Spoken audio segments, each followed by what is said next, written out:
Man of many talents. This is all strictly confidential. The Lost Ark. It's like nothing you've ever gone after before. A cautious fellow, are you? Do you realize what the Ark is?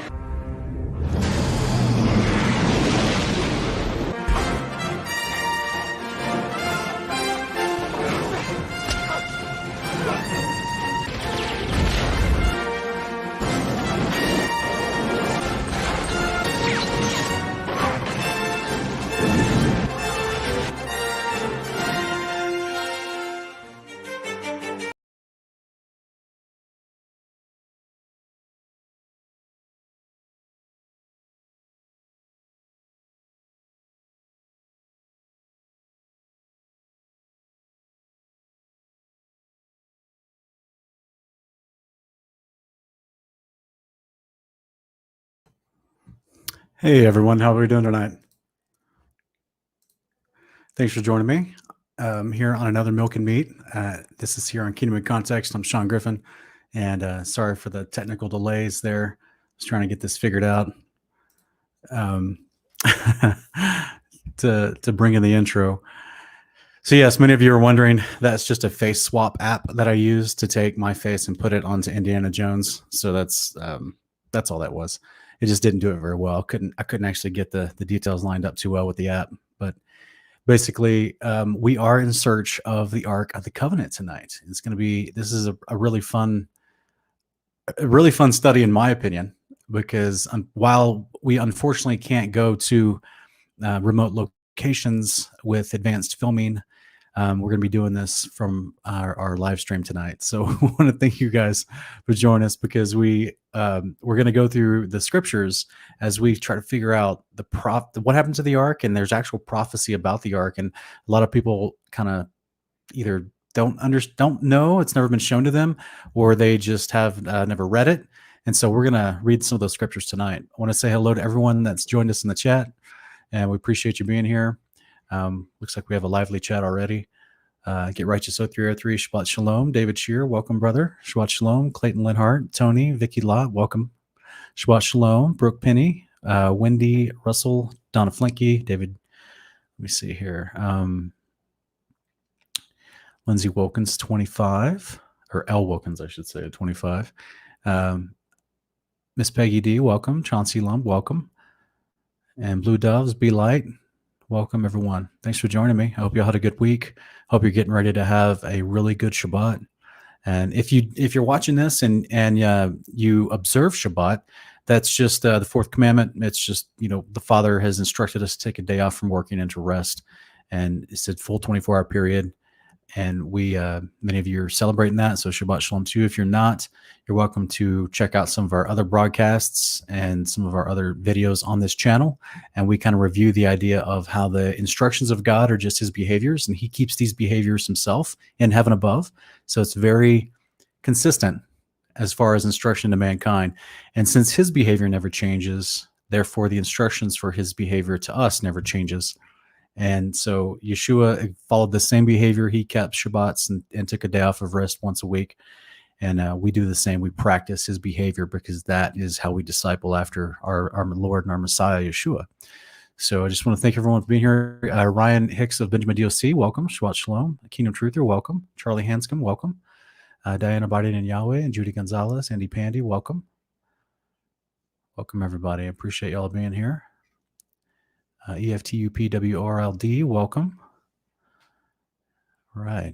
So tonight, put in the chat, anybody, does anyone know where the Ark of the Covenant is? I mean, I'm not expecting you to draw a map or anything, but put it in the chat if you have an idea where you think the Ark of the Covenant is. We're going to actually go over the scriptures tonight.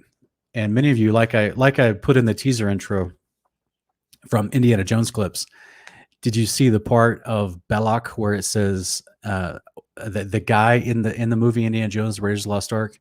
His name was Belloc. He was the guy with the white shirt and the hat that's talking to Indy. He is one of the bad guys, but he says, "Do you realize what the Ark of the Covenant is?" And it's an interesting. It's kind of you know how Hollywood, they like to put in all their duality and their hidden meanings. So it's interesting that his character's name is Balak, which I think is the king of the Midianites.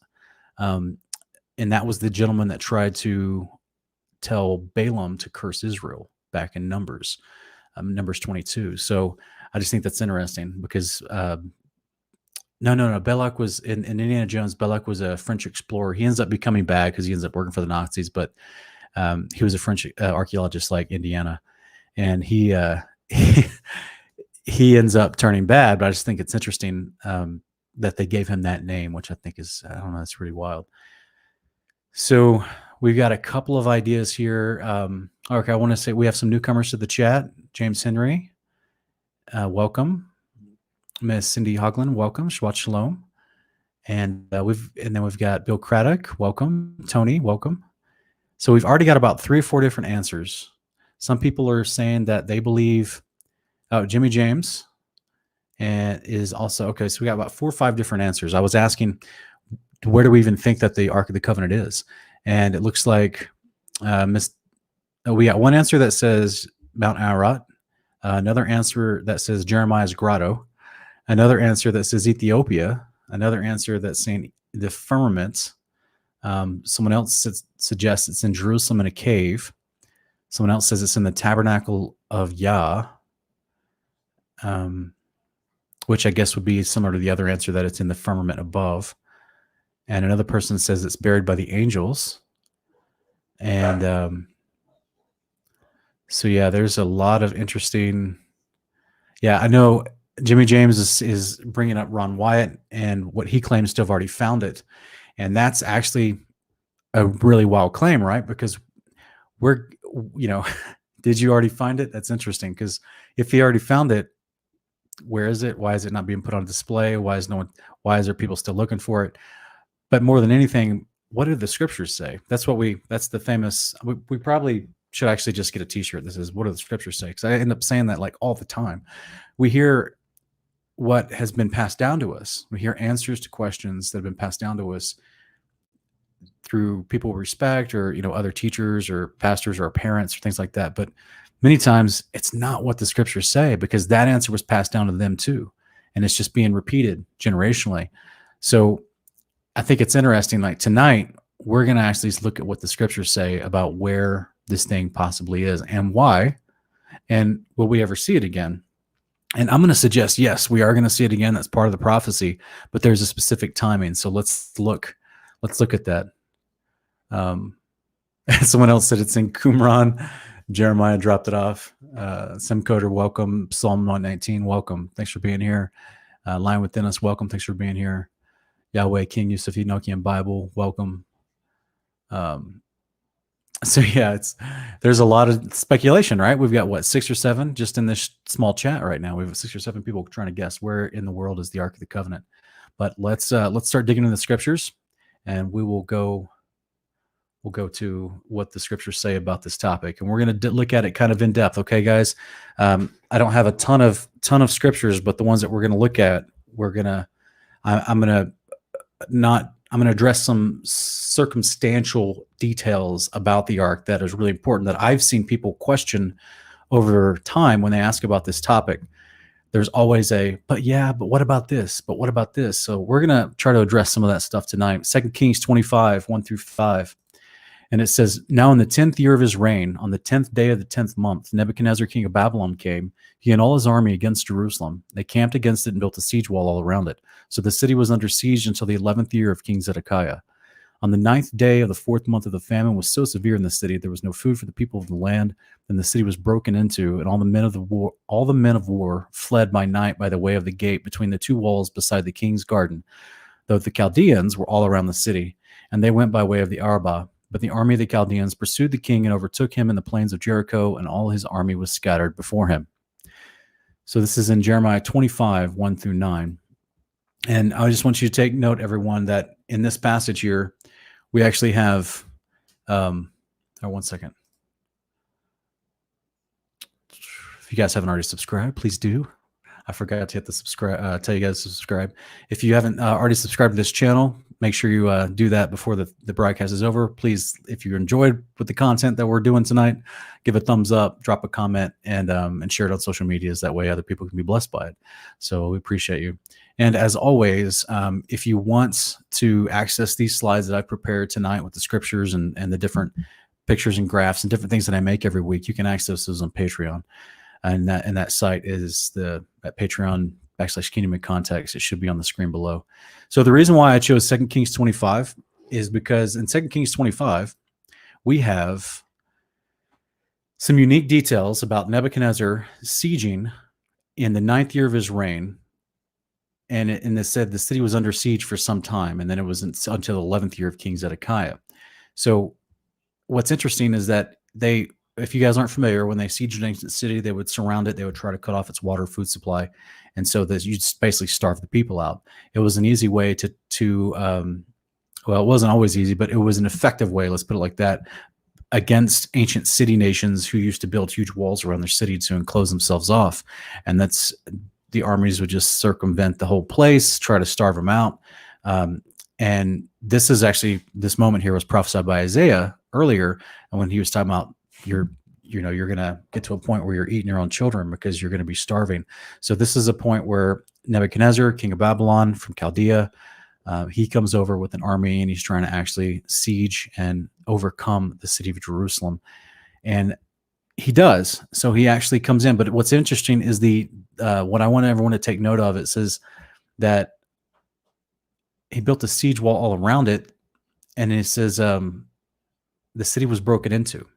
Okay, because we're going to read a little bit later in 2 Kings 25, 8 through 15, we read that there's a secondary invasion about 10 years later. And this is where Nebuchadnezzar actually destroys the walls fully. And there's something that happens in between those two time periods. So within that 10-year period, this is where we're going to have something that's significant to Jeremiah, to Baruch, and that's what happens after this first invasion that we see in verses 1 through 5. But as I'm going to read real quick later on down, as we read in verses 8 through 15, it skips ahead 10 years. It says, now on the 7th day of the 5th month, which was the 19th year of the king Nebuchadnezzar, king of Babylon, Nebuzaradan, the captain of the guard, a servant of the king of Babylon, he came to Jerusalem. He burned the house of the Lord, the king's house, and all the houses of Jerusalem. Even every great house he burned with fire. So all the army of the Chaldeans who were with the captain of the guard broke down the walls around Jerusalem. Then the rest of the people who were there, who were left in the city, and the deserters who had deserted to the king of Babylon, and the rest of the people, Nebuzaradan, the captain of the guard, carried away into exile. But the captain of the guard left some of the poorest of the land to be vine dressers and plowmen. That's an important point. We're going to get that in a minute. Now the bronze pillars which were in the house of the Lord, and the stands in the bronze sea which were in the house of the Lord, the Chaldeans broke in pieces and carried the bronze to Babylon.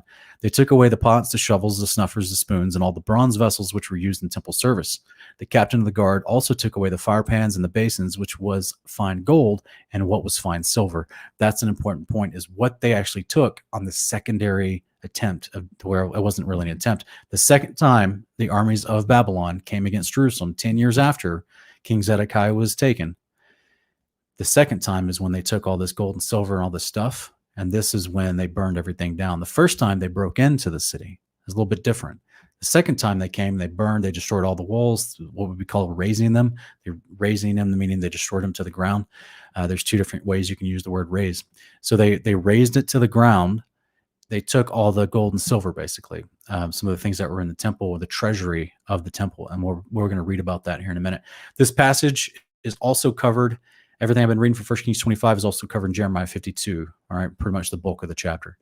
So let me check the chat real quick, see how everyone's doing. Yeah, guys, hit the like button if you haven't already. Appreciate it.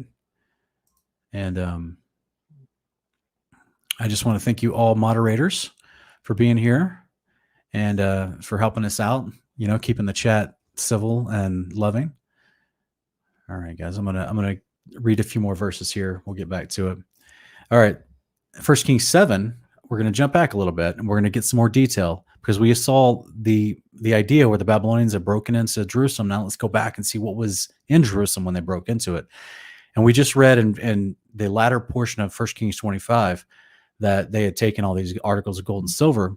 Well, let's look at 1 Kings 7, 48 through 51. This is where Solomon made them and put them in the temple and in the treasuries. It says, Solomon made all the furniture which was in the house of the Lord, the golden altar, the golden table on which was the bread of the presence, the lampstands, 5 on the right side, 5 on the left, in front of the inner sanctuary of pure gold, and the flowers and the lamps and the tongs of gold, the cups and the snuffers and the bowls, the spoons and the fire pans of pure gold, the hinges both for the doors of the inner house and the most holy place.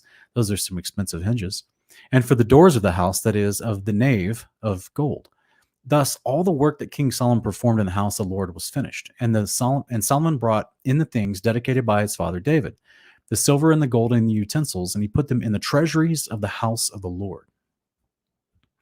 So let's go down to 1 Kings 8. A few verses later, next chapter, verses 5 through 11, and King Solomon and all the congregation of Israel who were assembled to him were with him before the ark, sacrificing so many sheep and oxen that they could not be counted or numbered. Then the priests brought the ark of the covenant of the Lord to its place, into the inner sanctuary of the house, to the most holy place, under the wings of the cherubim. For the cherubim spread their wings over the ark, over the place of the ark, and the cherubim made a covering over the ark and its poles from above. But the poles were so long that the ends of the poles could be seen from the holy place before the inner sanctuary, but they could not be seen outside. They are there to this day. There was nothing in the ark except 2 tablets of stone, which Moses put there at Horeb, where the Lord made a covenant with the sons of Israel when they came out of the land of Egypt. It happened that when the priest came from the holy place, the cloud filled the house of the Lord, so that the priest could not stand to minister because of the cloud, for the cloud of the Lord filled the house of the Lord. All right, everyone, I'm going to have a question for you in the chat. So we're looking at this unique passage, okay, about Solomon.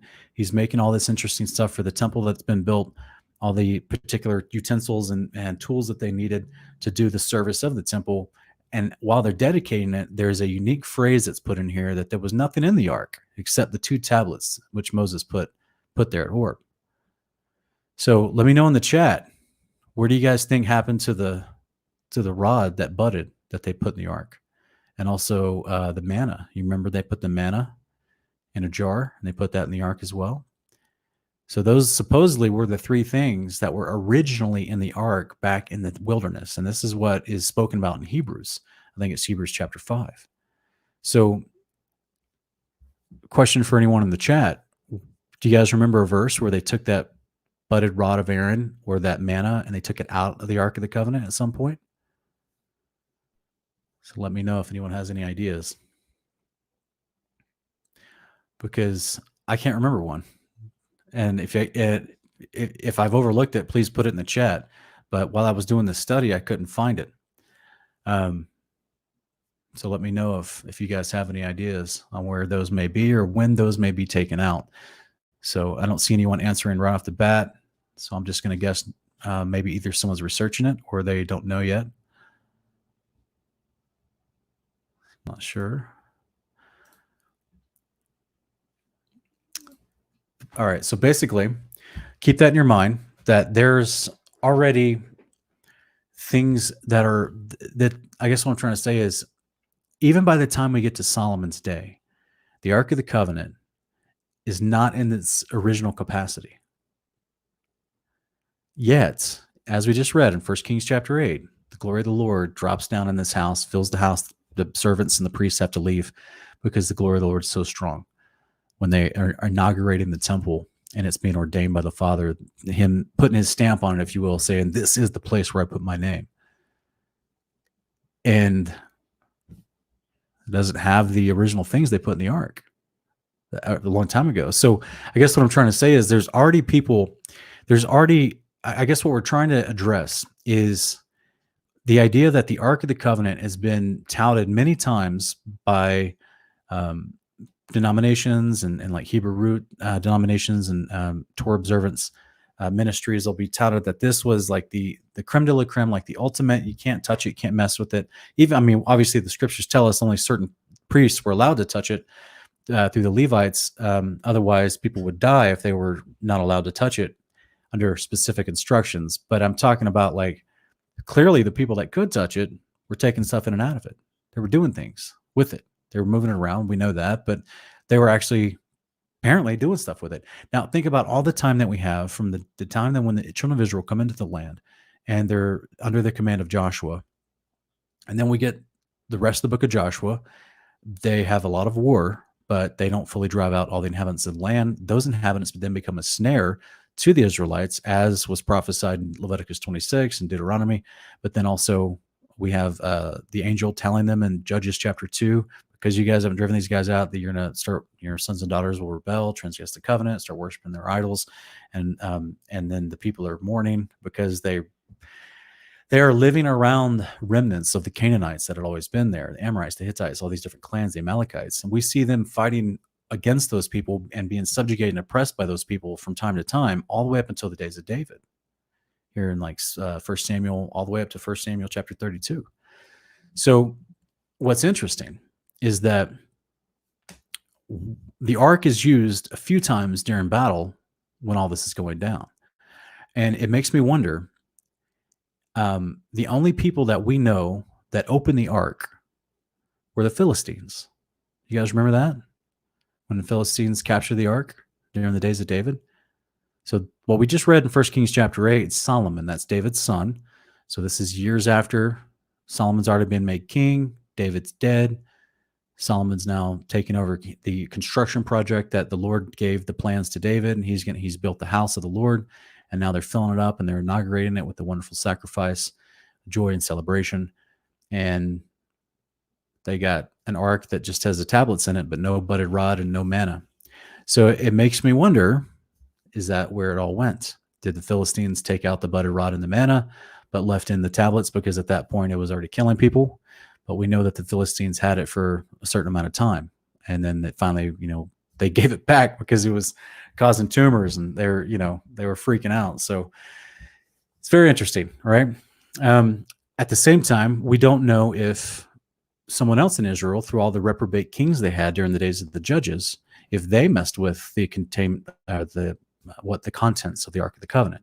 But the point is, guys, even with the Ark of the Covenant not being as it was in the possession of Moses and Aaron, the Father is still dropping in great capacity to inaugurate the place where he puts his name, the idiomatic place of the soles of his feet would reside. He's still dropping to show that he approves of what's going on here. And the Ark of the Covenant at this moment is still being revered as the utmost, what I've talked about in the past, what Revelation 21 in the Greek explains, is that it's the shrine. It's the place that represents the place where God would be sitting, but he's not there. So it's considered a shrine. It's not a pagan shrine. No, it's just the word shrine is used in different ways. It's just the idea that it is the representation, that this golden box with the cherub over it is the representation of the throne, like we've talked about in the past, where the Almighty would sit, where we're going to see the Son and the Father sit in some capacity when the New Jerusalem descends. So the idea is that even though it's not at its original intent, you've got the Father still blessing it. And there's a reason for that. All right, this is going to matter when the ark has disappeared later, because the ark itself is just a conduit of the Father's power. It's just a placeholder, if you will. It's not actually the Father's power. You know what I'm saying? It's ultimately it's just a box of wood and gold, but it's not truly like some sort of mystical power box like you see in like the Justice League comics or something. You know what I mean? But it was a representation of the place of the Father's throne and his power, his authority, his name. And that's where it was, emanating the goodness of God. And you had to, be clean under certain directions in order to even get close to it and mess with it. So, but what's unique about it is it's still just a box overlaid with gold. It's not anything that in itself is going to be, it's not anything that in itself is like some sort of talisman that actually just carries power forever. I mean, because again, it's just materials from the earth that the Father chose to, have the place of his presence dwell when he dropped down through the angel of his presence, right? So once it disappears, the Father can still carry on and do business like normal. And this matters to us as believers post Yeshua. And so let's just keep reading some of these verses real quick. We'll go through some of this. You guys will see what I'm saying here in just a minute. All right. So the next thing we're looking at is Daniel chapter 5. And this is when Daniel's in captivity with the other exiles from Judah. They're in Babylon. Babylon's been taken over by a couple different people. So this is when Nebuchadnezzar's already been deposed. Someone else took over for a short time, and they're having a big party. And they actually grabbed some of the stuff they stole from Jerusalem, as we just read it when it was pillaged earlier. And they're actually going to start partying with this stuff. And so this is Daniel chapter 5, verse 1 through 4. It says, Belshazzar, the king, held a great feast for 1,000 of his nobles, and he was drinking wine in the presence of the 1,000. And when Belshazzar tasted the wine, he gave orders to bring the gold and silver vessels which Nebuchadnezzar his father had taken out of the temple, which was in Jerusalem, so that the king and his nobles, his wives and his concubines, might drink from them. Then they brought the gold vessels that had been taken out of the temple, the house of God, which was in Jerusalem, and the king and his nobles, his wives, and his concubines drank from them. They drank the wine and praised the gods of gold and silver, bronze, iron, wood, and stone. So with these specific gold and silver vessels, they're praising their false gods. No mention of the ark in here. So that's interesting, right? But we already read in 1 Kings 8 and 1 Kings 25 that there were all these other tools and utensils, the spoons, the snuffers, all these other things that were considered the gold and silver vessels that were part of not just the treasury, but also temple usage in all capacities. So this is going to matter, guys, because we're getting to the apocalypse of Baruch, right? Baruch is going to be the son of Neriah. He was an actual, well, actually, let me read those first, okay? So he was an actual assistant to Jeremiah. Many people think that he was what they call an aristocrat, or he was actually a descendant of the tribe of Judah, whom I think it was his uncle was under King Zedekiah. So he was a disciple of Jeremiah, and he was considered Jeremiah's scribe. Let's read about Baruch real quick so you can understand what we're about to read in the apocalypse of Baruch. This is in Jeremiah chapter 36, verses 1 through 8, and verse 32. As a brief summary, please go read the whole chapter later if you have time. But this just introduces the idea of who Baruch was, and it's going to line up who was ruling during the days of Baruch when this interaction is happening. So it says, in the 4th year of Jehoiakim, that's also Jeconiah, the son of Josiah, king of Judah, this word came to Jeremiah from the Lord, saying, take a scroll and write on it all the words which I have spoken to you concerning Israel and concerning Judah and concerning all the nations from the day I first spoke to you, from the days of Josiah even to this day. Perhaps the house of Judah will hear all the calamity which I plan to bring on them, in order that every man will turn from his evil way, and then I will forgive their iniquity and their sin. Then Jeremiah called Baruch, son of Neriah, and Baruch wrote on a scroll at the dictation of Jeremiah all the words the Lord which he had spoken. Jeremiah commanded Baruch, saying, I am restricted. I cannot go into the house of the Lord. So you go and read from the scroll which you have written at my dictation, the words of the Lord to the people in the Lord's house on a fast day. So real quick, guys, the reason why he's restricted is because he's being persecuted by Jehoiakim or Jeconiah, right? So he's, I think at this moment, he's actually in prison. And he says, and also you should read to them all the people of Judah who've come from their cities. I apologize. But the reason I mention that is because Jeremiah supposedly was not from the tribe of Benjamin, that he was actually a descendant of a Levite, but he was from Anathoth. I think that's how you say it, Anathoth, in the land of Benjamin, but he was a descendant of Levites, as much as I understand, and that therefore that's why he can go into the temple, and he can, and he's also considered a prophet. So, and he's telling Baruch here to do, to help dictate for him. So there's a lot of people that actually believe that Baruch physically wrote the book of Jeremiah, as well as 1st and 2nd Kings, which is pretty wild. And 1st and 2nd Chronicles. So Baruch was an important figure during this time. He says, and also read to them and all the people of Judah who come from their cities. Perhaps their supplication will come before the Lord, and everyone will turn from his evil way, for great is the anger and the wrath that the Lord has pronounced against this people. Baruch, the son of Neriah, did according to all that Jeremiah the prophet commanded him, reading from the book of the words of the Lord in the Lord's house. Verse 32, later on in the chapter, says, and then Jeremiah took another scroll and gave it to Baruch, the son of Neriah, the scribe, and he wrote on it at a dictation of Jeremiah all the words of the book which Jehoiakim, king of Judah, had burned in the fire, and many similar words were added to them. So this first book, Jehoiakim received it, threw it away, burned it, and then they make another copy, basically, with a little bit more commentary. So let's look back at what Baruch says, because he has his own books that he's written, because he has visions from the Lord where angels come to talk to him at the agency of the Father and give him messages concerning the nation of Jerusalem, specifically concerning what we read earlier tonight in our very first slide. Okay. So specifically concerning the idea that during the first siege, when King Zedekiah was taken captive by Nebuchadnezzar. So what we're about to read in the Apocalypse of Baruch is going to happen during that time period. Because remember, what happened during that time period? There was a siege around the city, and they broke into the city, but they did not destroy it all to the ground just yet.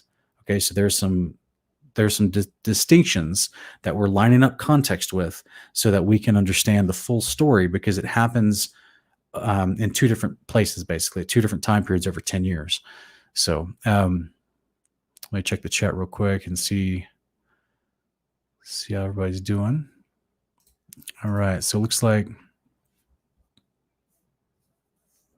yeah, Baruch chapter second, or the Apocalypse of Baruch 51 is a great chapter. We've used that, quoted from that in several different videos. It's a good one, especially in our angels videos and explaining what we're promised at the resurrection.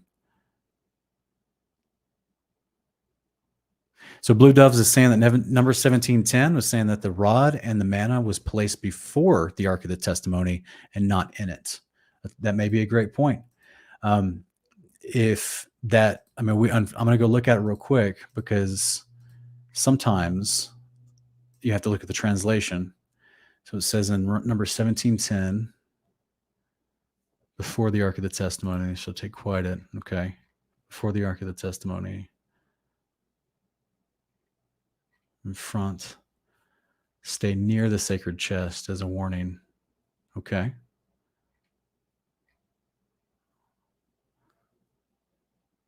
So, and then the Septuagint is claiming the Lord had said to Moses, lay up the rod of the Aaron before the testimonies to be kept as a sign of the children disobedient, their murmuring, not die.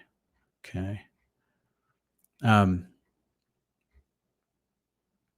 Because in Hebrews 9:4, it says that the golden altar of incense, the golden covered ark of the covenant, inside the ark were the golden jar of manna, Aaron's staff that had budded, and the stone tablets of the covenant.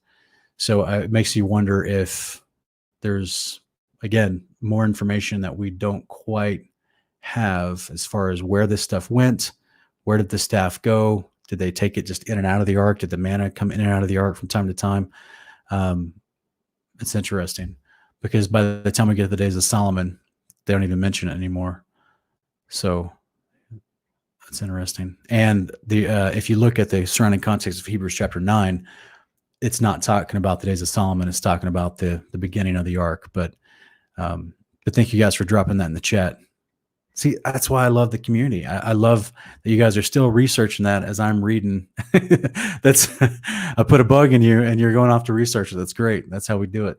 So let's get back to this idea real quick, guys, because we're looking at here in the Apocalypse of Baruch. So we've laid a foundation for the timing of the two different phases, if you will, of Babylon destroying not just the temple, but Jerusalem. So we're going to read about the temple getting destroyed here in a minute, but Jerusalem itself was broken into after it was being sieged. King Zedekiah is being taken. When this point happens, the Ark of the Covenant, we don't have any mention of what happens to it in the canon, but we do right here in the Apocalypse of Baruch. Let's read it real quick. This is in chapter 1 and 2. They're real short. It says, it came to pass in the 25th year of Jeconiah. That's what we just read earlier from Jehoiakim. The king of Judah, that the word of the Lord came to Baruch the son of Neriah and said to him, have you seen all that this people are doing to me, that the evils which these two tribes which remained have done are greater than those of the 10 tribes which were carried away captive?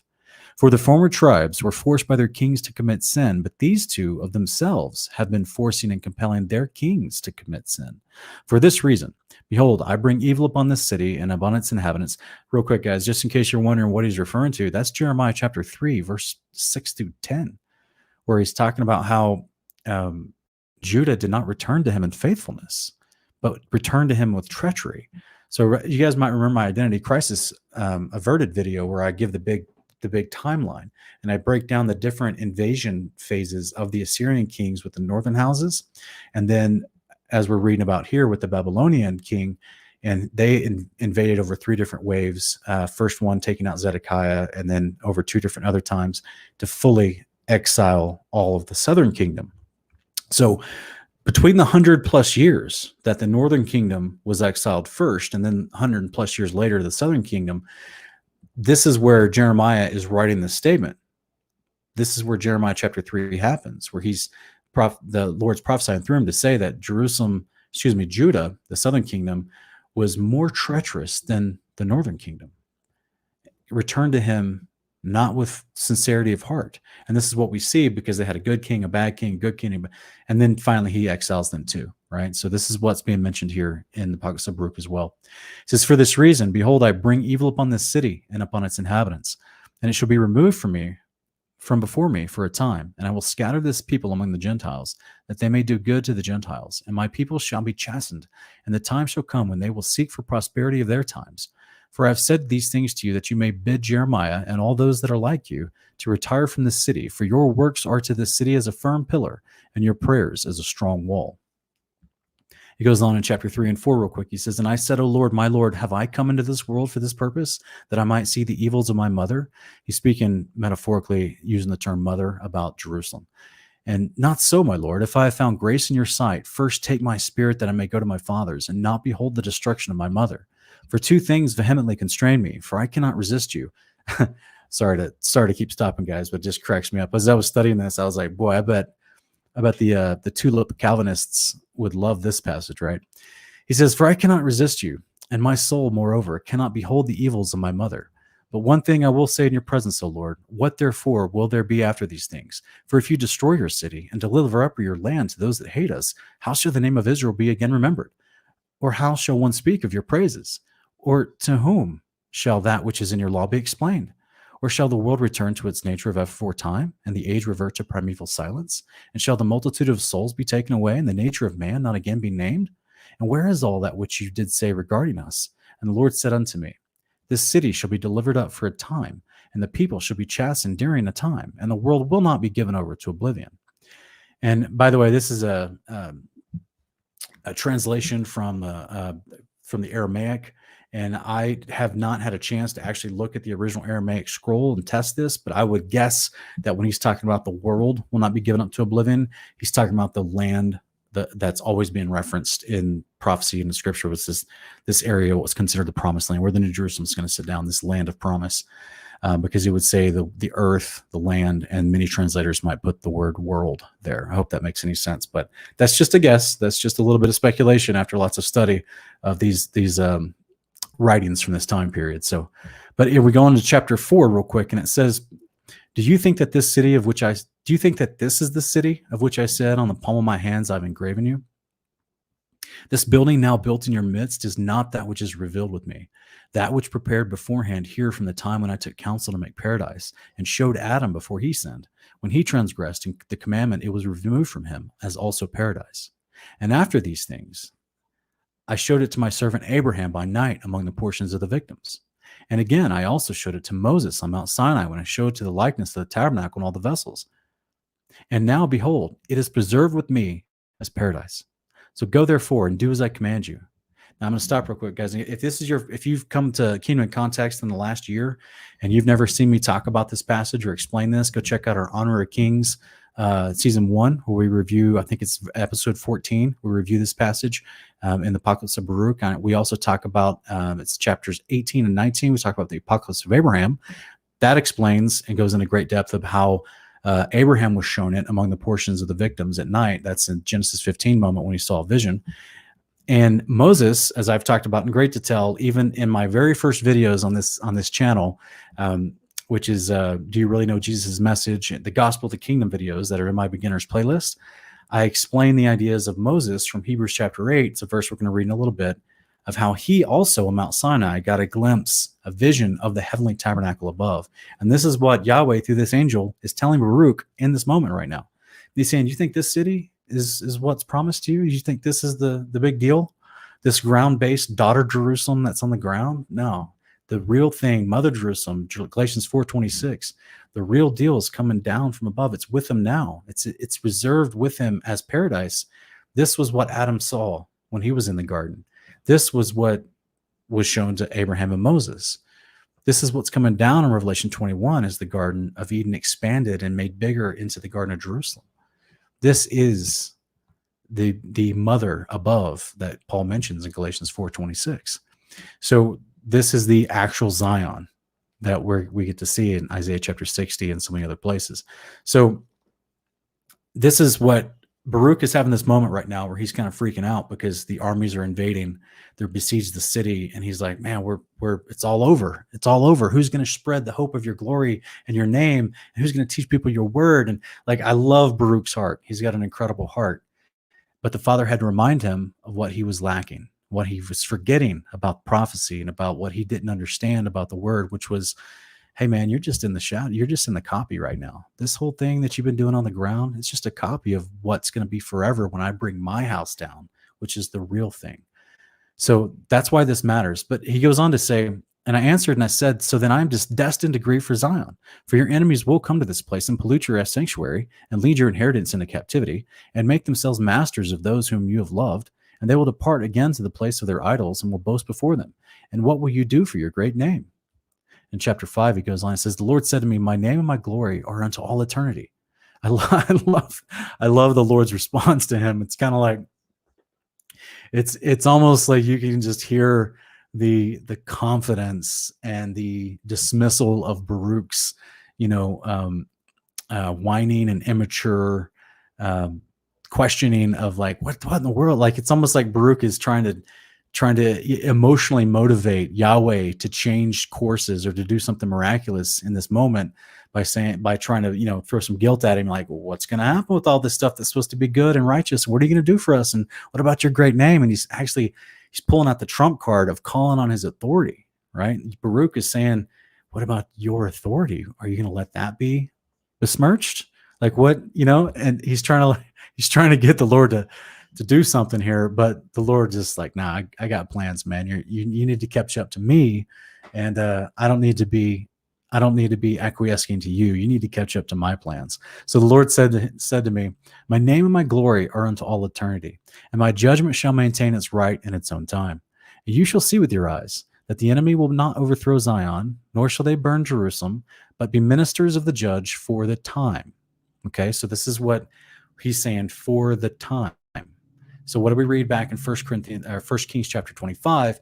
The initial siege where King Zedekiah was kidnapped or was taken into exile first, they broke into the city, okay, so that they didn't just destroy everything immediately. That came later. It says, but do you go and do whatever I've said to you. And I went and I took Jeremiah and Adu and Sariah and Jabish and Gedaliah and all the honorable men of the people, and I led them to the valley of Kidron, and I narrated to them all that had been said to me. And they lifted up their voice, and they all wept. And we sat there and fasted until the evening. And it came to pass on the morrow that, lo, the army of the Chaldees surrounded the city. And at the time of the evening, I, Baruch, left the people. I went forth and stood by the oak, and I was grieving over Zion and lamenting over the captivity which had come up on the people. And lo, suddenly a strong spirit raised me up and bore me aloft over the walls of Jerusalem. And I beheld, and lo, 4 angels standing at the 4 corners of the city, each of them holding a torch of fire in his hands. And another angel began to descend from heaven and said unto them, hold your lamps and do not light them till I tell you. For I am first sent to speak a word to the earth and to place it in what the Lord, the Most High, has commanded me. Let me get some water real quick, guys.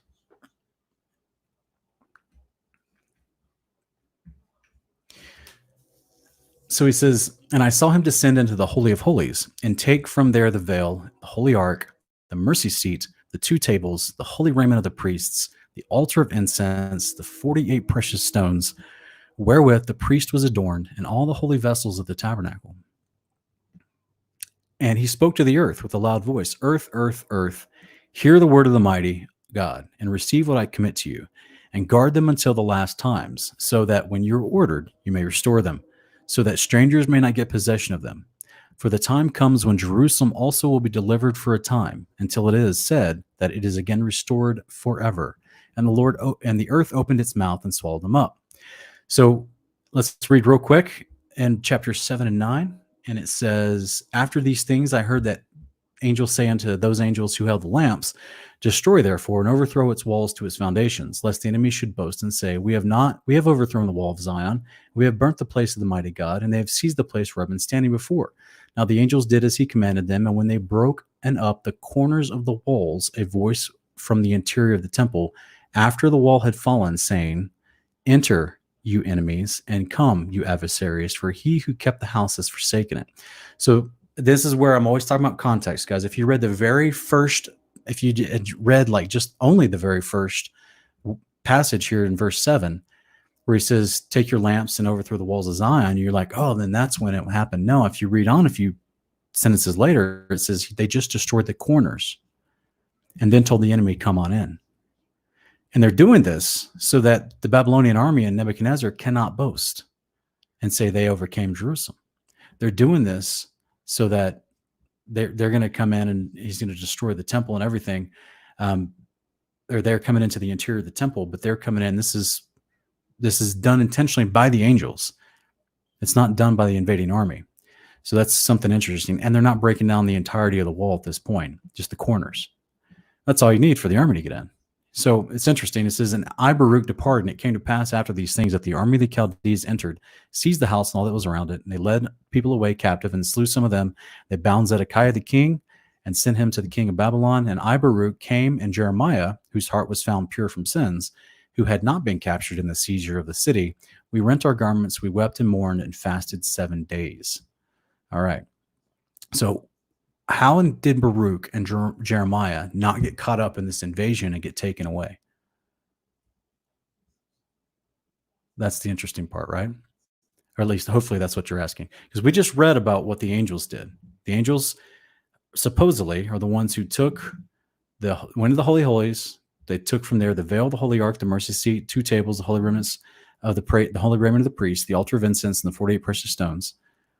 So they took these concepts and they went and they said, earth, open your mouth. And we have this unique term that the earth opened its mouth and swallowed them up.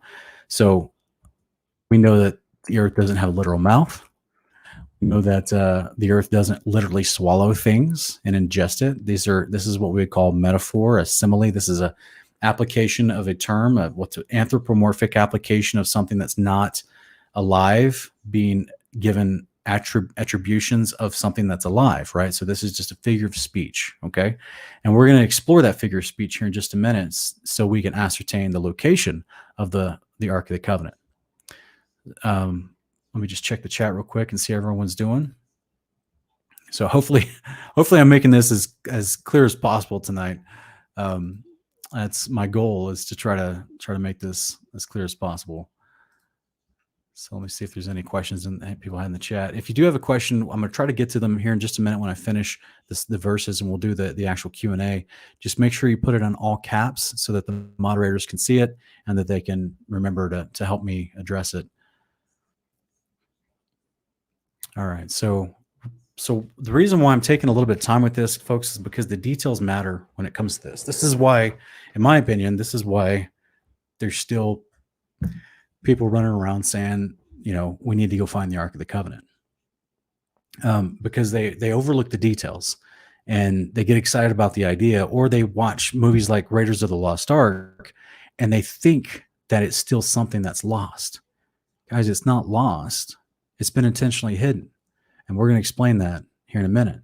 But it's not just lost as if it can be found. The whole point of Raiders of the Lost Ark, besides the mockery of God, because it's written by Hollywood producers that are Satanists, but besides that, they're showing you and presenting to you a concept that subconsciously gets you thinking something's possible. Do you see how that works?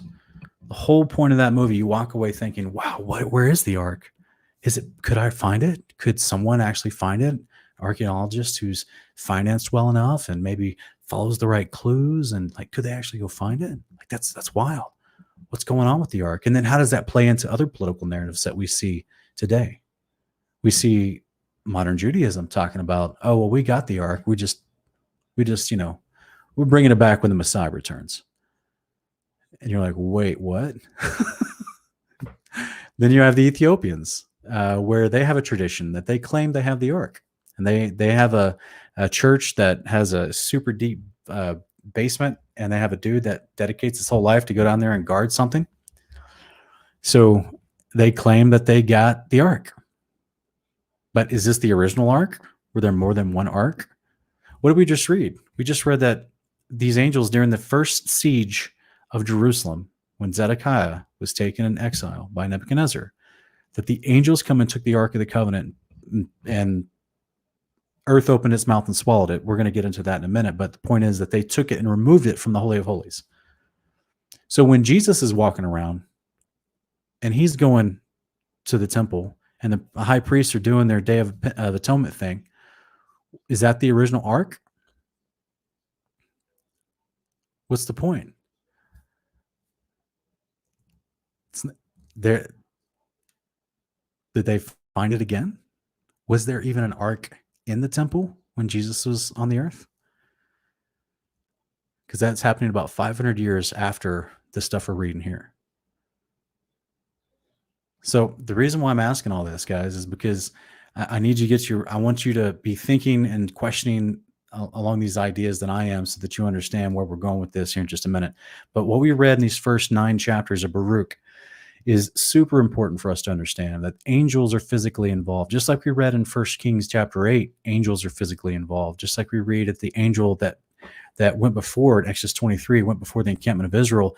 And that was the person, that was the entity, the agent of the Father in Exodus 33 that dropped down in the tent of meeting so that Moses could speak with God face to face.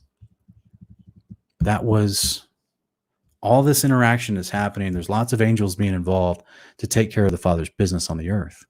And this is where these details are super important as we run through this.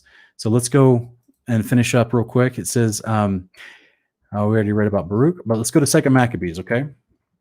Chapter 2, verse 1 through 8. One finds in the records that Jeremiah the prophet, he ordered those who were being deported to take some of the fire as he had been told, that the prophet, after giving them the law, instructed those who were being deported. Why are they being deported? Because they're being invaded. What did we just read about the days of Jeremiah and Baruch? Okay, they were being invaded. Why did we just read in both in Baruch and 1 Kings that Babylon is invading and they're taking people captive, but Baruch and Jeremiah don't go? They stay. They're still in Jerusalem, and they're still doing stuff for the Lord. Let's read further. It says, in that the prophet, after giving the law, instructed those who were being deported not to forget the commandments of the Lord, nor to be led astray in their thoughts upon seeing the gold and silver statues in their adornment. And with other similar words, he exhorted them that the law should not depart from their hearts. Do you think this exhortation, that this encouragement to remember the law and not be, taken, not to be impressed by the idols of Babylon, do you think that this was the information that Shadrach, Meshach, and Abednego and Daniel heard as they were boys being exiled? These guys are all in the same group. It's all the same generation. Do you think when Jeremiah was given this exhortation, Shadrach, Meshach, and Abednego and Daniel are in the crowd? It's very possible. So it was also in the writing that the prophet, having received an oracle, ordered that the tent and the ark should follow with him, and that he went out to the mountain where Moses had gone up, and he had seen the inheritance of God, and that Jeremiah came and found a cave, and he brought there the tent and the ark and the altar of incense, and he sealed up the entrance. Some of those who followed him came up to the mark the way, but could not find it. And when Jeremiah learned of it, he rebuked them and declared, the place shall be unknown until God gathers his people together again and shows his mercy. And then the Lord will disclose these things, and the glory of the Lord and the cloud will appear, as they were shown in the case of Moses, and as Solomon asked that the place should be specially consecrated. So just as this is what I was talking about in 1 Kings chapter 8, the glory of the Lord filled the house, and everyone had to leave because it was too strong. That's an angel, guys. It's not just a bright cloud. It's an angel of God who exudes the presence of God. That's why they're called the angels of the presence. This is the one that was specifically sent to follow them from Exodus 23, to be with them. So this is what Jeremiah is prophesying concerning the ark, that he took it. Well, what did the apocrypha of Baruch say? That the angels took it and threw it in a hole in the ground. What does it say here? That Jeremiah and those who followed him, those are the angels. So just like in the book of Tobit, like we reviewed on Honor of Kings in season 2 last year, just like in the book of Tobit, that someone of Israel can literally go on a journey with an angel and not realize it's an angel, or maybe he does realize it's an angel. It still doesn't matter. The angel will still interact with them like normal, and they can physically carry stuff and do stuff, and right? How appropriate that angels need to take these holy vessels, that the angels would be able to carry the ark behind Jeremiah and go to Mount Sinai. That's the mountain that Moses had went up. So we get this unique disclosure in 2 Maccabees, which used to be in our Bibles, would we be having this conversation if that was still in our Bibles? Would they even be able to make movies like Raiders of the Lost Ark? Would have preachers for 100 years already, before that movie was even made, would have preachers been able to explain to people where the ark was and what was going on? So we specifically have, this is why, by the way, Jeremiah is not in the city when the Babylonians are invading. As we read back in the apocrypha Baruch, where it says that Jeremiah was, let me see if I can find it real quick. Jeremiah, whose heart was found pure from sins, who had not been captured in the seizure of the city. I'm putting forward the theory it's because he wasn't even there. Because he was on this journey during that time with these angels who took all these holy vessels, the ark, all these things, and they went to Mount Sinai and they buried him in a cave somewhere. And no one knows where this is except Jeremiah. And of course he's dead. So no one knows where this place is. So guys, let's keep reading real quick. We're almost done. It was clear, this is verse 9 through 15 in 2 Maccabees 2. It was also made clear that being possessed of wisdom, Solomon offered sacrifice for the dedication and the completion of the temple. Just as Moses prayed to the Lord, and fire came down from heaven and devoured the sacrifices, so also Solomon prayed, and fire came down and consumed the whole burnt offerings. And Moses said they were consumed because the sin offering had not been eaten. Likewise, Solomon also kept the 8 days. The same things are reported in the records and the memoirs of Nehemiah, and also that he founded a library and collected the books about the kings and the prophets and the writings of David and the letters of kings about votive offerings. Boy, I would love to see that library. In the same way, Judas, that's Judas Maccabeus, he also collected all the books that had been lost on account of the war and which had come upon us, and they are in our possession. So if you have need of them, send people to get them for you. So the person that's penning 2 Maccabees, which people think is one of the sons of Maccabee, that they literally have all these books that's being mentioned about that Nehemiah had collected. That, again, we have this concept like we talked about a few weeks ago when we looked at the Bible that had been given to Enoch and Jacob, how information has been faithfully passed on this whole time. And so we have this guy talking about the writings of the kings, the writings of David, books about kings and the prophets. They're all been in a collection, and this guy is literally saying here. And oh, by the way, we know that the ark is buried in a hole somewhere. Jeremiah did it. We have this information, a whole bunch of information, because it matters, because of the dedication of the temple with Solomon. And this is a huge part of their culture, their history, their faith, their walk with God, and how they keep the law. So he's in, a couple hundred years before Yeshua, they're informing the faithful remnant that's in Samaria and in Judah at this time. They're informing all of them that, we know where all this stuff went and what happened to all of it. Like, we're aware of our history. And there's a reason for this, guys, because during this time period in Samaria, the Samaritans wanted to worship God. And they asked the Seleucid king they were interacting with, they asked him to build a temple to Yahweh in Samaria. And they did. And it was up for some time, and then later it was destroyed. So this is why in John chapter 4, when the Samaritan woman comes to Jesus, and she's talking about where will we worship in the future? Because the Samaritans had a 200-300 year history already of, they literally built their own temple away from Jerusalem in the region of Samaria, which would have been like, the northern kingdom area. Okay, just below Nazareth and the land of Naphtali and Asher and that whole region up there. So like there's a lot of history that we're not told in the scriptures that used to be in the scriptures that have been taken out. And I just, I try to get to as fast as I can, but I try to weave it into some of these things periodically to give you better context. So there is this point here where the Maccabees, during their day, they knew exactly what happened to the ark and where it was and why it's not going to come back until, just like Jeremiah says, until just like Baruch says, until the gathering of his people again.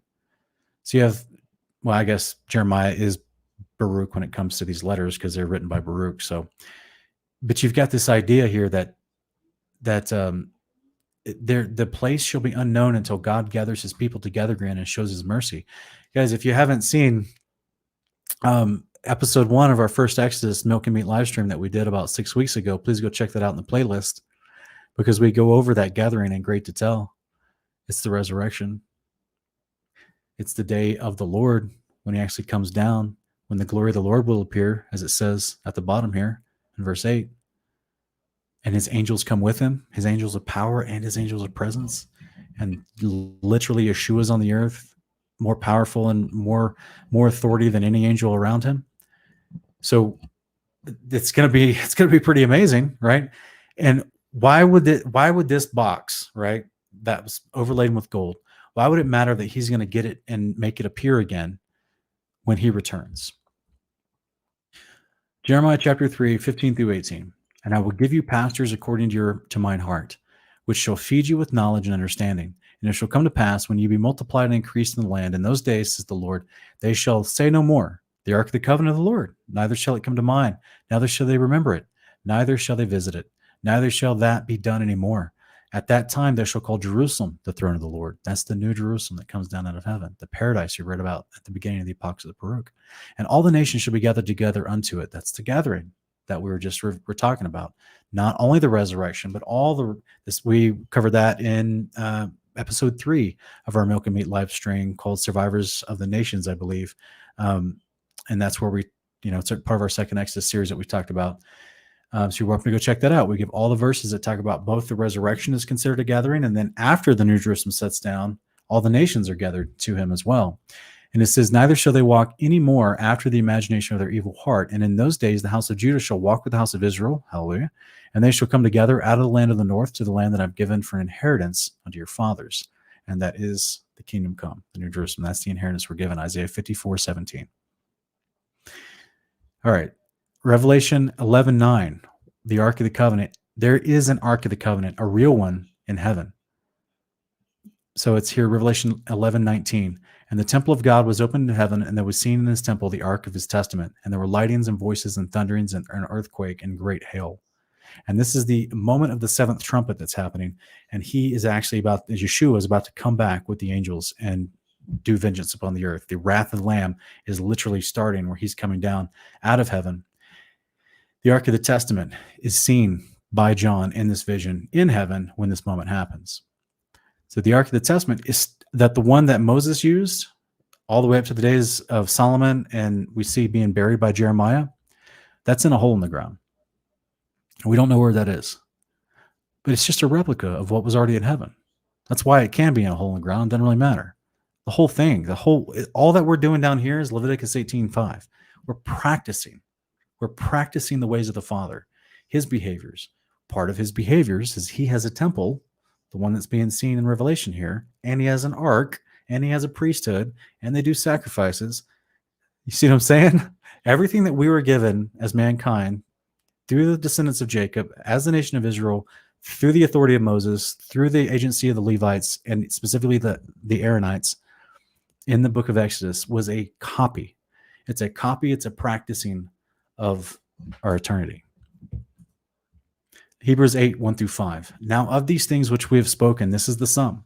We have such a high priest who is set at the right hand of the throne of the majesty in heavens. So this is what I mean, right? High priest does a law. He's set before the Father because the Father is a temple in heaven. A high priest ministers in a temple. That's why you have all these terms being talked about happening in heaven. A minister of a sanctuary and of a true tabernacle, which the Lord pitched and not man. Right? Man pitched the one on the ground. He pitched the one in heaven. For every high priest is ordained to offer gifts and sacrifices, wherefore it's of necessity that this man have someone also to offer. It's telling you right here that Yeshua is doing the law in heaven, literally doing the laws of like Leviticus 1-7 in the tabernacle in heaven before the Father. Wherefore it's a necessity that this man have someone also to offer. For if he were on earth, he should not be a priest, seeing that there are priests that offer gifts according to the law. That's the Levites. Yeshua was not considered of the Levites. He's considered of the tribe of Judah. So that's why he is put into a different priesthood called the Melchizedek priesthood and ministers in the true tabernacle in the heaven above, because as Malachi chapter 2, verse 4-9 and Jeremiah 33 and Testament of Levi chapter 3 and Book of Jubilees chapter 33, they're the Levites through the descendants of Levi, the son of Jacob. They were given the priesthood on the earth. That's why if Yeshua was on the earth, he wouldn't be a priest at all, because there's already people that do that with the copy on the ground. So there's a priesthood in heaven. Yeshua is a part of that, ministering when a true tabernacle in heaven. There's a copy of that tabernacle on the earth, and it has a copy of the priesthood through the Levites ministering in that copy of a tabernacle. You guys understand? What did Jesus tell us to pray? That your will be done on earth as it is in heaven. It's a direct part of that, okay? So let's look at Mount Sinai. And I'm just checking out the chat real quick before we go over some of these pictures about where the ark is actually located. Okay, so yes, Greg Swain will be granted to be kings and priests. Who will be granted to be kings and priests in his kingdom. That's right. Exodus 19:5, Revelation chapter 20, verse 4 through 6. It's a part of our promise of the covenant, is that we have the law written in our hearts. We get to enter into this priesthood because we do his behavior perfectly. And let me see here. Yes. Benjamin DOC is talking about the actual is greater than the shadow. Amen. That's right. Hebrews chapter 8 is trying to tell you there's a true tabernacle above. It's greater than the shadow that was on the earth. That's why the shadow on the earth can go away and God still does his thing, doesn't have a problem. This is why we have Yeshua being made a high priest to minister in the one above and not on the one on the ground, because that's what matters for us. That's why he became our high priest. That's what was prophesied of him, so that he can go and minister into the tabernacle that's permanent and forever, that the Father literally is in proximity to. And he doesn't have to have an angel and agency come down to the earth, right? It's literally minister. You guys, they did when they would do an actual offering on the ground, and they would do a burnt offering. And well, that was the meal being prepared for Yahweh. So in a true tabernacle above, if Yeshua is preparing a burnt offering, he's preparing it for his dad. He's preparing a meal for his dad. It's amazing, guys. It's amazing. This is why all this can be so confusing if you don't understand the Old Testament and the law. All right, so let me see if there's any other questions or anything. And Benjamin DOC is asking, is that why Saudi Arabia has the mountain closed off? Yes, we're going to get into that in just a minute. The mountains are closed off. Someone else said that there are more. I think I read they said there's more than one heaven. And yes, that is correct. There's multiple layers of the heaven. We talk about that in a couple different videos. It's actually the layers of the firmament. Check out my creations playlist on my channel. I go over the creation, different things like that. And in fact, Ken Heidebrecht actually has a really good video as well called The Firmament. If you want to check that out on his Hanging on His Words on his channel, that's a really good one. And let me see here.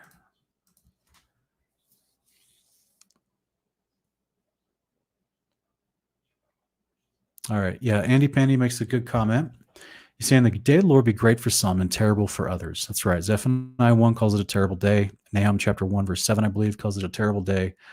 And it's only terrible for the wicked. It's only terrible for the kings of the earth, for the beast, the false prophet, for Satan, for those who followed after their ways and their behaviors, and they rejected the king, they rejected Messiah. But for those who didn't reject the king, for those who don't reject Messiah, those who believe in him in faith, it's a beautiful, beautiful time. It's a beautiful day. I think I'm getting some questions real quick, but before we jump into the actual questions, let me finish with some of these. Pictures real quick, because we're going to look at where Sinai is. This is actually Mount Sinai. Some of you have seen this before. We reviewed this in our Kingdom portions last year. This is not a shadow on this mountain, guys. This is actually the rocks have been changed in their color. They've been burnt. So what do we read next? The glory of the Lord came down like a smoking cloud of fire on top of the mountain. You have literally archaeological evidence staring you in the face that the story of the Exodus in Mount Sinai happened, according to how it's claimed anyway. Let's keep going, because we're going to see more than just this. This is a little bit, a little bit broader view of the mountain. You can see there's a definitive color change. This is the split rock, or at least what people consider to be the split rock, and that the water came out of. And this would be the area that the water, not only would they travel, but some of the flat lands. No, I'm sorry. This is actually leading up to the mountain. But this is just to show you the mountain range in itself. When they say Mount Sinai, it's not just one hill. It's not just one one actual rock formation. There's a whole group, there's a whole concept area, there's a whole region, if you will, of things happening. So that's going to be important in just a minute. So this is where it's actually being guarded, as Benjamin DOC is saying, that it's actually the Saudi Arabian government has put fencing up where they can to keep people away, because as you can see in front of this lady, there's literally carvings of Egyptian bulls, Egyptian style carvings. Where did the Hebrews come from? Where they had been living for a couple hundred years? Yeah, in Egypt, in Goshen. They were interacting with the Egyptians. What did they want to make as soon as they got out of Egypt? They wanted to make a golden calf. So this is what many people believe is the actual rock formation, the rock mound, where they were put up the golden calf and were worshiping it. Let's keep going real quick. This is at the foot of the mountain here, and this is what people think is a dried out. You see the depressed area where the fence goes down into it. They think that's where the rock from the water came out and filled up as a reservoir for the 2+ million people to drink out of. And you see the fencing that they put all up around this, so you can't get into it, and that little monitoring station. It's the Saudi Arabian government out in the middle of nowhere in a wilderness. There's no towns around. And they decided to put up fencing around a bunch of rocks and mountains. Because it's pretty obvious they know what they got. And this is the actual guard gate. And they tell you it's an archaeological area. Can't pass into here. Only by royal decree of the Saudi kings. So it's crazy, right? We have the reason why I'm putting this on screen. This is an actual archaeologist, PhD, wrote a book called Exodus from Egypt about 10, 12 years ago. And he actually comes to the decision that I have been researching as well. And that's why I thought it'd be interesting to put it up here, because he says that something that we've actually talked about on Kingdom in Context on Kingdom portions a couple different times, is that Mount Horeb is an alternative name in Scripture we see used many times for Mount Sinai. It's also called the Mountain of God, and in certain places it's even called Mount Paran. And this is where the Mount Paran thing gets a little interesting, because they think about the wilderness of Paran, which is not it's close to the Mount Sinai wilderness area, but it's not really the same place. It's just kind of close by. And so they think, well, oh man, it must be a totally different mountain. But there were many mountains called Paran that can be named in a different mountain range. Does that make sense? So the wilderness of Paran isn't necessarily the home to the mountain of Paran. Does that make any sense? So if I live here in the Rocky Mountains, so I can understand how each mountain can have its own designated name, but it's still a part of the Rocky Mountains. You see what I mean? So amongst the region and the wilderness of Sinai, there's multiple mountains within Sinai, and the mountain of God is also called Mount Horeb. It's also generically referred to as Mount Sinai, but we also see in a couple places it's referred to as Mount Paran. And you're like, well, Sean, what does that matter? Well, Habakkuk chapter 3, verse 1 through 9. A prayer of Habakkuk the prophet upon Shigionoth. O Lord, I have heard your speech and was afraid. O Lord, revive your work in the midst of the years. In the midst of the years make known, in wrath remember mercy. God came from Teman, the Holy One, from Mount Paran. Selah. His glory covered the heavens, and the earth was full of his praise, and his brightness was as the light. He had horns coming out of his hand, and there was the hiding of his power. Before him went the pestilence, and the burning coals went forth at his feet. He stood and measured the earth. He beheld and drove asunder the nations, and everlasting mountains were scattered. Is he speaking about, many of you guys have been with us for a couple years now. You've seen all of our videos. Some of you have seen 60% of our videos. Do you think that Habakkuk right here is prophesying about the days of Moses? Is he talking about the events of past history? Or is he talking about and using all the same qualifiers of the day of the Lord, which is future time, when the wrath of God comes? What does it say? We're in wrath. That's the wrath of the Lamb. Remember mercy. What do we read from 2 Maccabees, when the ark would be revealed? When God appears, God shows up in mercy. Because what have we talked about the survivors of the nations of the whole world, that he comes to save them? He has to take the wicked out as a consequence, because they're the ones killing everything. But he comes in mercy to save people. So this is where this is, and he comes from Teman, the Holy One, also from Mount Paran. So this is where you get a unique concept of why would he even be coming from Mount Paran? So let's keep reading real quick. Before him went the pestilence. We read about that in 2nd Ezra 13 and Zechariah 14. And burning coals went forth at his feet. He stood and measured the earth. He beheld and drove asunder the nations. That only happens on the day of the Lord. And the everlasting mountains were scattered. That only happens on the day of the Lord, guys. This is Revelation 16:18. This is Nahum chapter 1, verse 4 and 7. This is a whole bunch of different, Isaiah 33. It's a whole bunch of different places. The mountains are shaken in the valleys. It's Isaiah chapter 40, verse 2 through 5. It's what John the Baptist is repeating in Matthew chapter 3. And it's the dreadful and amazing day of the Lord. And it says, the perpetual hills did bow. His ways are everlasting. I saw the tents of Cushan in affliction, and the curtains of the lands of Midian did tremble. Was the Lord displeased against the rivers? Was your anger against the rivers? Was your wrath against the sea? That you did ride upon your horses and your chariots of salvation? And that's because Isaiah 27, he splits the Sea of Egypt, the sea which is close to the Mount Sinai, and that whole area. There's two, the Arabah and the Aqaba coming from the sea. It says supposedly that the tongue of the Sea of Egypt is broken into seven streams, if you will, so that people can cross over easily. He says, your bow was made quite naked according to the oaths of the tribes, even your word, Selah, you did cleave the earth with rivers. So this is, it goes on to more again. Please read all of Habakkuk chapter 3. It goes into more greater detail, but this is a prophecy about the returning of the Messiah, the second coming, the day of the Lord. And this is when he comes in wrath, but also in mercy for the people that need him. And this is when he's coming from certain places, but it says in this moment, he actually comes from Mount Paran, which I think is fascinating. Why would he want to do that? Let's keep going. The mountains saw you, they trembled. The overflowing of the water passed by. The deep uttered his voice and lifted his hands up on high. The sun and moon stood still in their habitation. At the light of your arrows they went, and at the shining of your glittering spear. You did march through the land in indignation, and you did thresh the heathen in anger. You went forth for the salvation of your people, even for salvation with your anointed. You wounded the head of the house of the wicked by discovering the foundation unto the neck. Selah. You did strike through with his staves the head of his villages. They came out as a whirlwind to scatter me. Their rejoicing was as devour the poor secretly. You did walk through the sea with your horses and heaped it through the heap of great waters.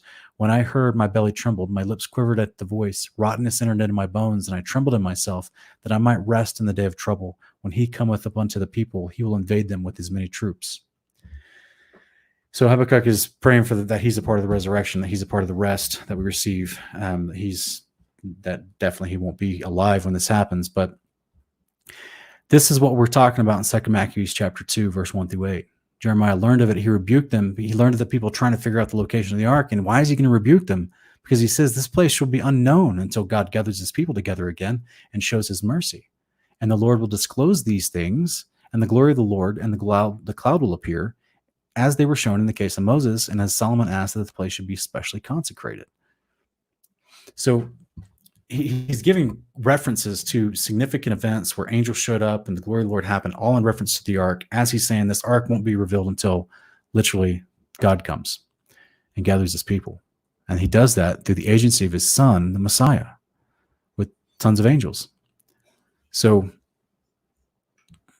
I hope to make this as clear as possible tonight, that as fun as it sounds to go try to convince the Saudi Arabian government to let me dig around the mountains of Sinai and put on a nice fedora and get a whip, as fun as that all sounds, unfortunately, I take the words of Jeremiah and the writings of the scriptures extremely serious. And I think it would be futile to try to actually find the Ark of the Covenant, because it's already been hidden away by the Father through his agents. And they did that saying that no one's ever going to find it again until he returns. And that's good enough for me. Because why? Why would he need to bring it back out when he returns? Well, Ezekiel chapter 43 talks about the throne of the Lord and the temple of the Lord itself. And people were saying, well, we don't need to, as we read earlier in Jeremiah chapter 3, it says people are not going to look for it because Jerusalem will be the throne of the Lord. The new Jerusalem that comes down will be the place where the throne of the Lord is.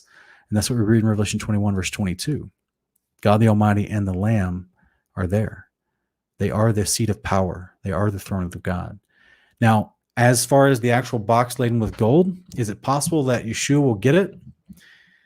Which is why he comes from Paran, from that direction in that specific prophecy. He comes from other places too. I could line up all the prophecies and show you all the different places that he goes during the day of the Lord, which is pretty interesting. And of course, and I say he, but if his angels are doing it on his behalf, it's like he's doing it too. It's the agency concept. But they're definitely going all throughout these places that are significant when he returns to take care of loose ends. And this is just one of the loose ends, is that the Ark of the Covenant, what my understanding was, it would be the place where he sits.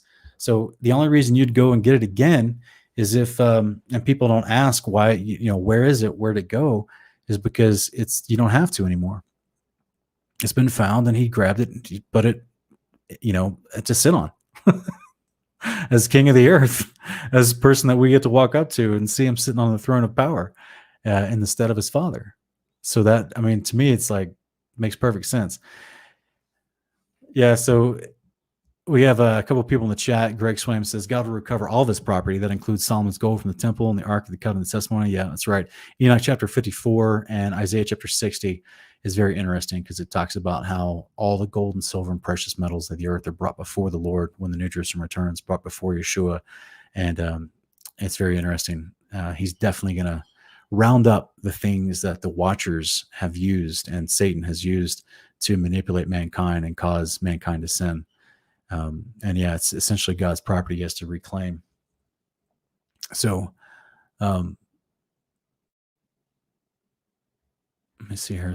All right, guys, I'm going to check out some of the admins have sent me some questions. And let me see if I can find that real quick. All right. Here's one question saying, if God has a temple up in heaven, what are rockets doing? Do they enter into outer darkness? If God has a temple in heaven, what are rockets doing? Do they enter into outer darkness? No, rockets are not even going past the firmament because they're not even getting that far. This is why all the rocket launches we've seen, they actually take a parabolic fashion. They don't actually go straight up. We're told that they're doing that in order to escape velocity, gravity, to get to reach velocity, they need to escape gravity. But it is in defiance of geometry, which is that the shortest path between 2 points is a straight line, but they claim because you're on a ball that you've got to fly at an arc, and all the rockets seem to go in a strange parabolic arc away from their launch point. And if we believe the scriptures and we believe the description of the firmament, there is no outer darkness, there is no outer space. There's water above us, as Psalm 148 explains, the same water that flooded in Genesis 7:11. There's still water above us, above the layer of firmament above our head before you get to the other layer of firmament. We also see this in the Testament of Levi, chapter 3. I believe it's verses 2 through 4. And you've got the rockets. They're not going into outer darkness. It's just a show they put on for people to sell a lie. All right, let me see if there's another quick question.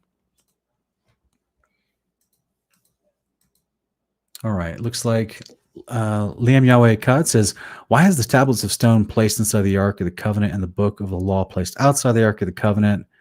Okay, I can't see the question. I apologize. I think I can see it. Let me see if I can find it in the chat.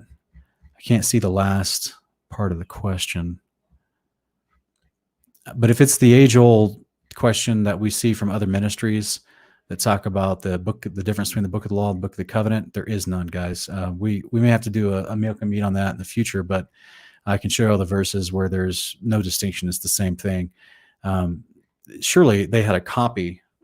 We know they had copies of the law that they would use to teach the people, that the Levites would use to preach with. We see that in Nehemiah chapter 8 and Malachi chapter 2, 4 through 9, where it was the job of the Levites to actually teach the people the law. So if you've got the law written on these tablets inside the ark that people can't go see, well, then naturally, if you want to teach them that information, you need to copy it onto some other something, and that way you can teach it to the people. But the only thing that's against you in the law is the laws that you break. So this is kind of a bigger conversation as far as the context of what the law actually is. It's for your benefit. It's for your good. It's Romans 7:12. It's holy. It's good. It's perfect. But at the same time, if you transgress it, then it becomes an issue for you, right? Because now you're subject to divine wrath. So this idea is that the law itself, when done, is accounted as righteousness to you. This is what we see in John chapter 1, verse I think it's 4, with John the Baptist's parents. Also, Paul tries to explain this to us in Romans chapter 10, verse 3 and 4, that there is a law that comes from there is a righteousness that comes from the law that Moses had received from the Father, because it's the Father's behavior. The word righteousness just means the right behavior, that you're just doing the right things. So this is why in Deuteronomy 6:25, Yahweh tells the people, if you do these things I've given you, these statutes, ordinances, judgments, it will be righteousness for you. Meaning your behavior will be in line with mine if you do this stuff I'm telling you to do. So therefore, it's good for you. Now, if you don't do the stuff, there's some penalties for some of them. So therefore, then it becomes a witness against you. Does that make any sense? So that whole concept that is truly about the application of the judgment of the law by the priests, who are considered the judges, in regards to the people. So that's really the short of that. All right, let me see if there's another question real quick. Looks like Richard Merritt is asking, for eternal life, do we go to heaven or do we just go to the New Jerusalem, or both? All right. We have we've done quite a few videos on, well, you know what? We don't have, like, I'm trying to think of a specific video other than the First Resurrection series that I have in my playlists. Some of our first videos we did a couple years ago. Please go check those out after this broadcast. But if you are interested, I mean, just the short of it, when we die, we go to sheol, and then we await the resurrection. And if you've rejected God during your life and you're found that you're not going to make the resurrection, well, then you're going to go to the unpleasant side of sheol, where there is emotional pain, and your soul awaits to be resurrected at the great white throne judgment at the end of the millennial reign, where you stand before Yeshua and you're judged and thrown into the lake of fire and extinguished forever from existence. So that's where we go when we die, is we go to sheol. This is Psalm 139, verse 7 and 8, and a whole bunch of other places, by the way. And then we're only getting out with everyone else from Adam all the way up until the day of the Lord, when Yeshua returns. And this is about the first resurrection that happens on the day of the Lord, the last trumpet.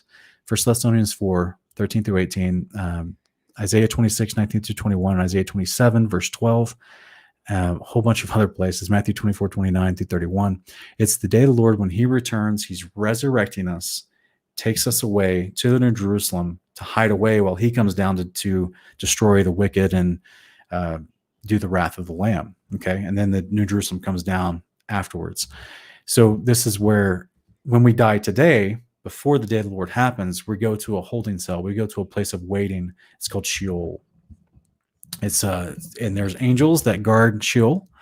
I don't have all the quotations for you right now, but this is, and the Spirit of the Lord is there, as it is in all things, but it's definitely there. And there's angels there that are guardians over sheol. We see that explained to us in the book of Enoch and other places. And this is where we are there waiting for our resurrected bodies. But that event only happens at the great first resurrection event. So hopefully that's a good, quick summation to the question. Sorry, let me see if there's any more real quick. Looks like, okay, I already answered that question. Already answered that one, or at least tried to. All right, guys, let's check the chat real quick. Thank you, David Shearer. You put the resurrection playlist in the chat. Appreciate it, man. Let me see here. Get Righteous 0303 is asking, why did God tear the veil in the tabernacle? We actually go over this in one of our episodes that we do. It was in our Kingdom portions, and see if I can find it for you real quick. And I'll show you where we talk about this in great depth, because it's a great question. It's a great, it's good conversation.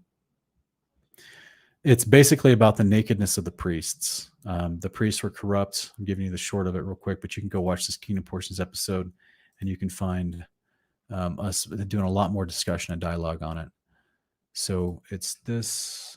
Let me actually drop this in the chat real quick. Is this? It's called The Veil is Torn. And it is in our Kingdom Portions playlist. Okay. You guys can go check that out if you like. All right. Checking out some other things in the chat. Let me see here. Yes, Liam, Yahweh Akkad. This is why the statement in Revelation 20, verse 4 through 6 is so important.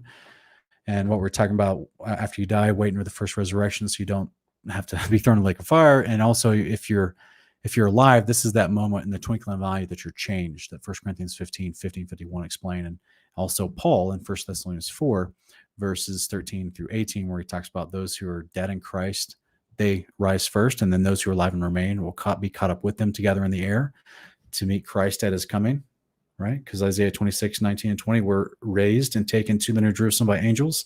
Where Matthew 13:30 were the wheat being taken into the barn, whereas Yeshua is coming down with his warrior angels to battle the wicked and to establish peace upon the earth so the New Jerusalem can set down. Let's see here. All right, guys. See if there's any other. See if there's any other people that are asking questions. It looks like. All right. Andy Pandy's asking. Let me see, I'll put this on screen. Do the giants have souls? Are they what we now call demons? Yes, yes, and yes. That's why they are. And this is the book of Enoch explains this in great depth in chapter 15 of the book of Enoch, or First Enoch, chapter 15. Also in Jubilees, chapter 10, verses 1 through 10, it explains to you that the giants, who were the offspring of the fallen watchers interacting with human women, that they were unclean spirits from the get-go. They were unnatural union and unnatural mixing of the two concepts of an angelic and a human, right? And that these offspring, called the Nephilim in some passages, other times called giants, that they were abnormal, they were different, but they were not just on physical appearance, but also in their makeup, right, in their essence. So as a result, when their physical bodies died, there was a decision that had to be made after the flood, where Noah is complaining that these unclean spirits are still on the earth. They didn't go to Sheol because they're not like man. It's different. So he was complaining, and God came to him and was like, all right, well, we're going to, and then Satan gets in the conversation, and Satan's like, well, hey, you can't take them all away, because then how am I going to tempt mankind? Like, how am I going to try to get them to do bad stuff if you take all my helpers away from me? Because there's only one Satan. He's not God. He's very limited. He needs a workforce, right? Even though God uses a workforce, he doesn't truly need it if he didn't want it. But in this conversation, in Jubilees chapter 10, verses 1 through 10, you see that Yahweh allows 1/10 of these unclean spirits after the flood to remain under Satan's control. And those are the things we see oppressing and tormenting people and trying to deceive people on the earth today. Those are the things we see Yeshua kicking out of people in the Gospels. The other 9/10 of them, they were sent into the earth and to be locked away, or to await the day of judgment. So it's a bad deal for all of them. They're unclean spirits. James Carter's asking, could it be possible that the veil also represents the firmament of the day of the Lord? Kind of, yeah. I mean, it's a little different. There's a specific context, James, let me put your question on screen real quick. There is the specific context. I definitely understand the symbolism of what you're trying to suggest. Isaiah 64:1 talks about rending the heavens like a curtain and Yeshua coming down, or the Father coming down. No, I'm not saying Yeshua is the Father. As we've tried to emphatically explain on this channel, Yeshua is in the agency of his Father, so you can speak of them synonymously when it comes to the day of the Lord, because Yeshua is the one that actually comes and does the fighting. The Father doesn't. So anyway, but Isaiah 64:1 kind of uses that verbiage in a sense of rending a garment, which is the firmament itself, to roll it back like a scroll to come down with the angels. And it's also got to be rolled back so the New Jerusalem can slide down through it. It's a massive continent-sized city. So that would be the idea there. But as far as the actual application from what we discussed in that video that I linked up here, it's called The Veil is Torn. It's on our Kingdom Portions playlist.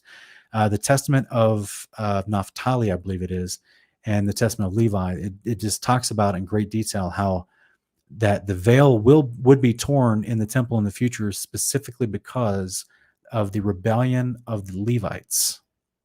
So they claim this was also prophesied in the book of Enoch. And of course, as you guys, if you've watched my channel for some time, you know that the Book of Enoch, the one that we have today, is not all the original writings. It's actually a compilation of fragments that they've retained that they attribute either to Enoch or to Noah. And so it's not technically all the Book of Enoch that's being referenced by some of the patriarchs. They had all of his writings. So apparently there was a lot of things that were prophesied in Enoch that were lost to time that the Father then re-prophesied to other people down the road so that we could have it today. But there's a couple things that doesn't seem to be there that are mentioned, alluded to, and that's one of them, is that there was a prophecy specifically about the temple and the veil temple, that it was being torn as a representation of the corruption and the rebellion of the Levites and how they were no longer following Yahweh. And so their shame was being exposed. So something to consider. Let me see if there's another question real quick. But it's a great question, James. It's definitely, I like the way you're thinking because I'm the fundamentalist guy. So I definitely like the way you're thinking. Richard Merritt's asking, I thought we were asleep waiting for a resurrection. This is a big conversation that we always talk about. Yes, it's spoken of as rest. It's spoken of as a place of rest. In 1 Samuel 28, Samuel comes up saying, who disturbed my rest? We just saw Habakkuk talking about being in rest, right? When the day of the Lord happens. And we see in like I've mentioned before, Psalms 139, verse 7 and 8 talks about being in rest in Sheol. So yes, you are in a place of rest, but it's not sleeping like we attribute a synonymous concept between the word in English for rest and the word in English for sleeping. We, in our English language, we make those basically the same thing. But in the Hebrew, in the application of the context of scriptures concerning Sheol, rest is a description of the place you're in. You're in a place of rest. You're not physically asleep and sleeping. Otherwise, Yeshua's parable in Luke 16 is inaccurate theological information, because in his parable, everyone's awake in Sheol. No one's sleeping. And I'm of the type of person that I don't think that our Messiah just made up stuff about the afterlife to prove a different point, because he spoke nothing but truth. Okay. So we also see this in other places, that there is some level of consciousness in Sheol where we await the resurrection. We also see this in Revelation chapter 6, verses 9 through 11, where the souls under the altar are waiting their resurrection. They're waiting to get their white robes. They're waiting for the Lord to avenge their unjust murders, to avenge their blood. So there's only one place the Bible describes you waiting for that, and that's not in heaven. You're waiting in a place called Sheol. This is why Sheol was created, according to Enoch chapter 22. Intentionally created to be a place to house disembodied spirits to await resurrection. So we have another question from Unbelievable Productions. It says, Sean, have you checked out the recently released the Lexham English Septuagint and includes Greek Enoch? I have not, brother. I might need to check that out. It sounds interesting. All right, so let me see here.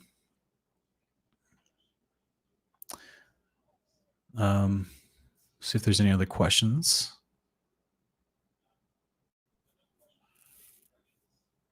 Richard Marriott, you're starting with Sheol, brother. Take your time with it, man. It's actually one of the branches on our context tree is Sheol, because that's how important it is to understand, to help you understand what Yeshua is prophesying about in parable form, what he's explaining to people, what the psalmists are talking about, what David's talking about in Psalm 16:10. All over the place is Sheol. To understand the context of Sheol and how it was included in the creation model will greatly help you understand your promise in the day of the Lord to be resurrected. So it is a huge point of context to understand the Bible as a whole, but take your time with it, man. It takes time. We hear a lot of bad information from mainstream churches that take stuff out of context, that don't research anything beyond the books that were given to them in their lifetime. So we try to look at the books from history, that ones that used to be in the Bible and ones that were put in other Bibles around the world, and things that we can validate. And if you've never seen our series Honor of Kings on this channel, please go check out the playlist. I think you'll really love it. Season 1, we dive into Sheol in great depth in episode 7. Okay. All right. So yeah, EFTUPWRLD, you're right. And Isaiah 14:9 is also a place where it mentions Sheol as well, for sure. All right. Let me see. Yes. Yes. Andy Pandy is saying, I'm guessing you're quoting Daniel 12, 1 and 2. And I'm guessing you're quoting it in reference to the resurrection conversation and the sheol conversation. Like I said, yes, the metaphoric language of being at rest and coming awake is also spoken about in Isaiah as well. This is the idiomatic language being referred to of the Messiah, that he is awoken from his sleep, basically. You're awoken to eternal life. It's a beautiful time to wake up, man. That would be an amazing time. That's the best alarm clock. It's the last trumpet is your alarm clock on the day of the Lord.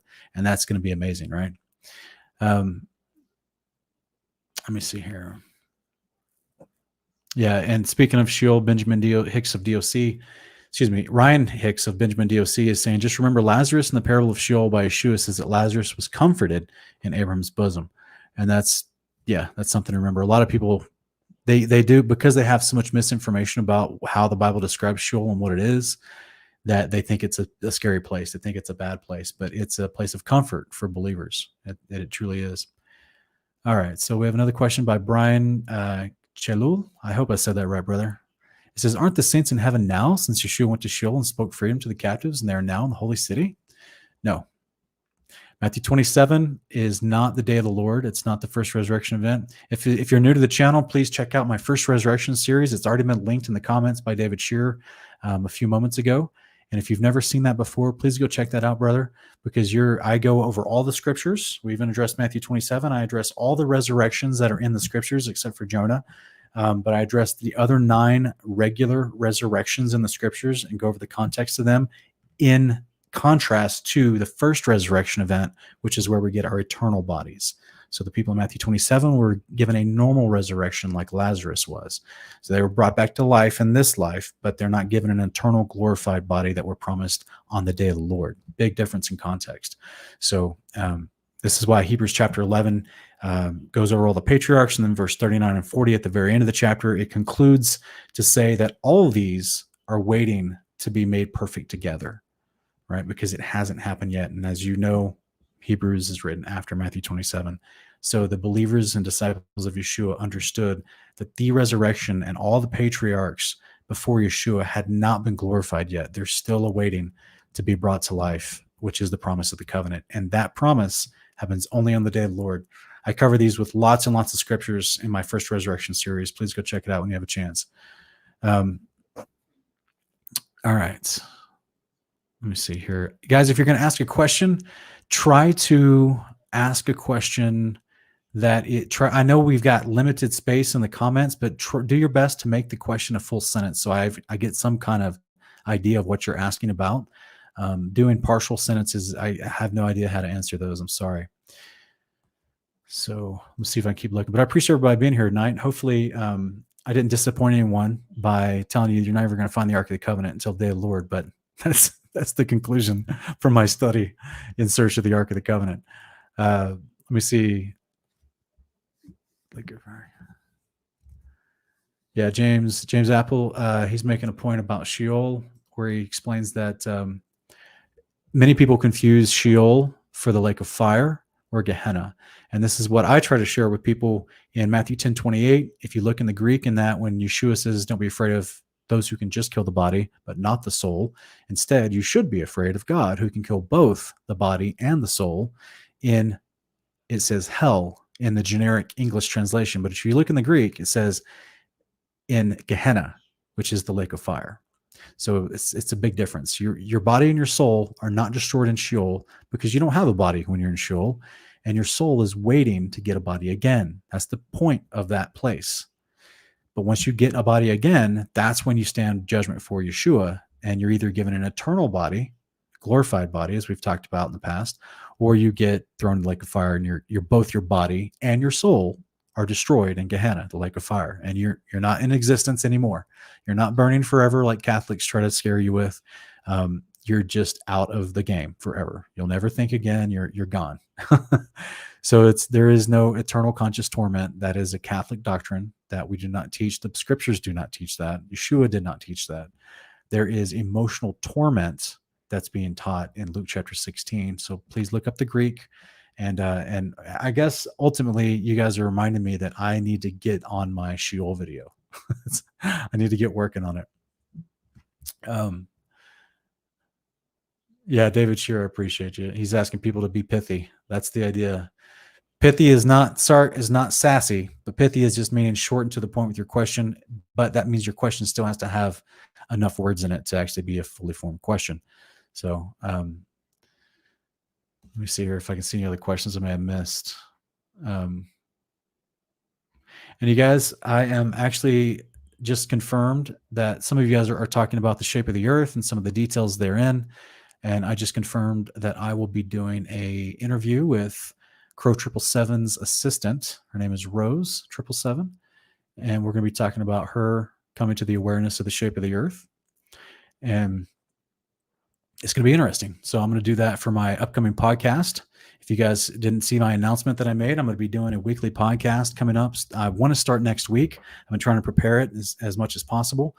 And that I'll be doing a podcast Monday through Thursday. So that way we can, and I think I'm going to be doing it at, I think it's going to be 9:00 at night. So that's 9:00 my time and Mountain Standard Time.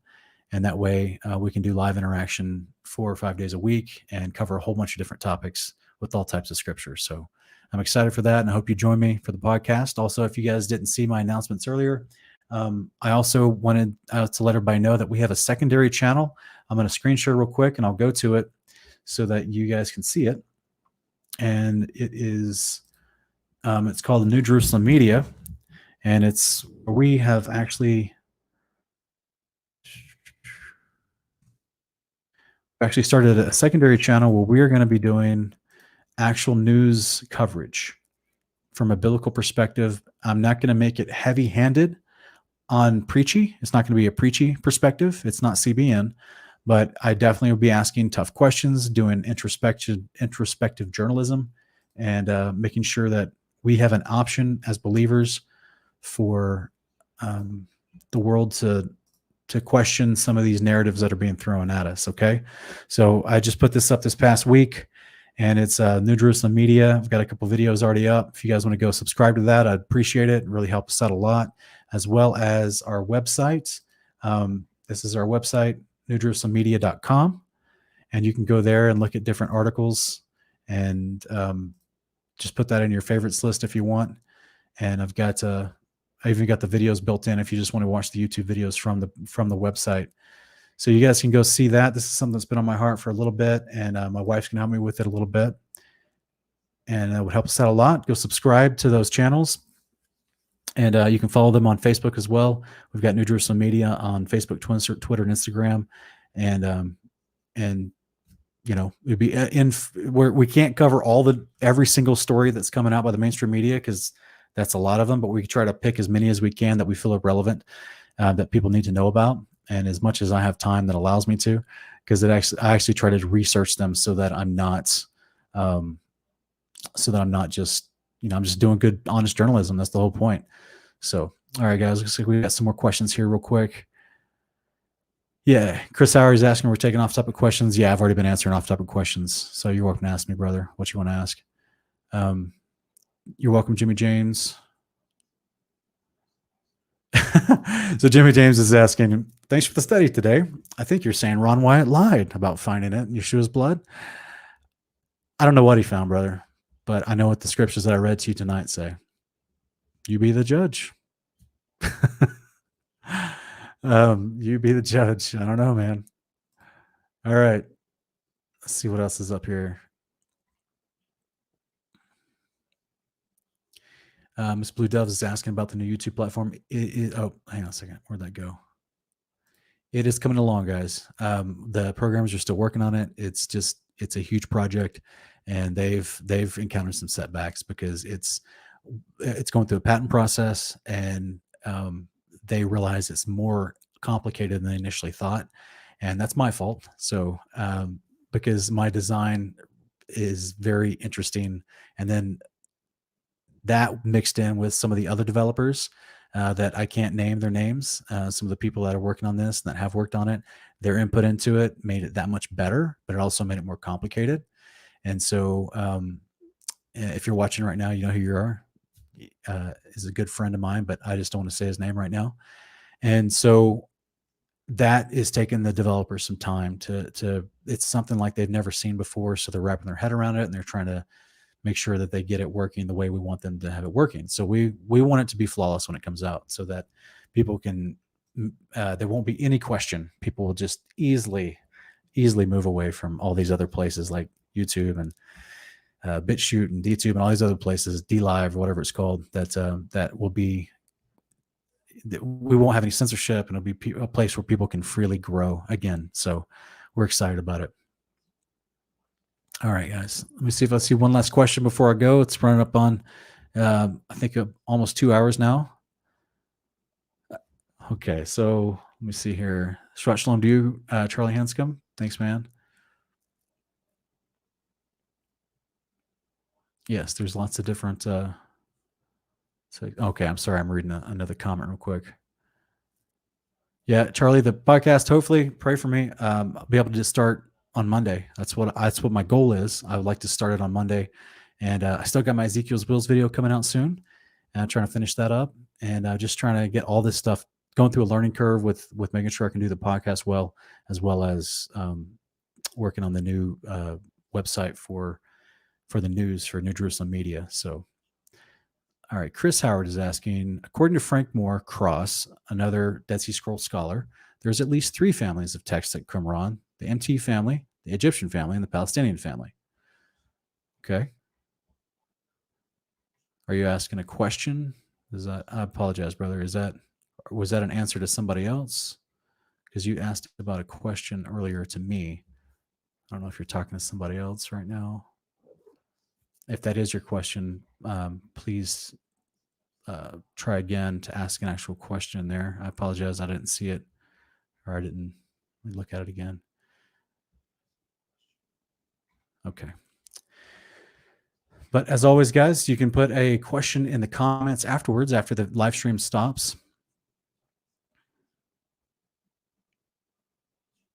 Yeah, we've got people talking about Starlink. Yeah, I'm familiar with Starlink, and it seems like it seems kind of bogus, to be honest with you.